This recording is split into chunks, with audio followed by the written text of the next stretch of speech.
இருக்கு. ஏன்னா அந்த இடத்துல நிறைய பேர் மயங்கி விழுந்திருக்காங்க அப்படிங்கிற தகவல் எல்லாம் வெளியே போக ஆரம்பிச்சிருக்கு.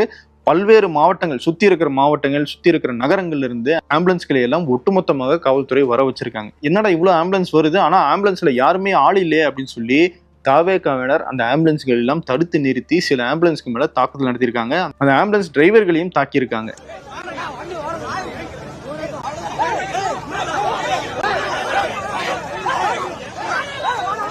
அப்படி ஆம்புலன்ஸுகளை தடுத்து நிறுத்தினவங்களை போலீசார் தடியடி நடத்தி கலைச்சிட்டு அவங்க வந்த கார்களையும் பறிமுதல் செஞ்சு வச்சிருக்காங்க. இதுல கவனிக்க வேண்டிய விஷயம் என்னன்னா, கூட்டத்துல நிறைய பேர் மயங்கி விழுந்துட்டாங்க அப்படிங்கிற விஷயமே நிறைய பேருக்கு தெரியல. அதனாலதான் ஆம்புலன்ஸ்கள் வந்துகிட்டே இருக்கும்போது இது ஏதோ அரசியல் சதின்னு நினைச்சு அவங்களும் சண்டைக்கு போயிருக்காங்க. இதுக்கெல்லாம் எடப்பாடி பழனிசாமியும் ஒரு முக்கியமான காரணம். அவர் கொஞ்சம் பொறுப்பாக பேசியிருந்தாரு அப்படின்னா இந்த மாதிரியான எதிர்வினைகள் எல்லாம் களத்துல வந்திருக்காது. அடுத்த முக்கியமான சந்தேகம், திட்டமிட்டு காவல்துறை சரியான பாதுகாப்பு கொடுக்கலையா அப்படிங்கிறது தான். இதுக்கு ஏடிஜிபி டேவிட்சன்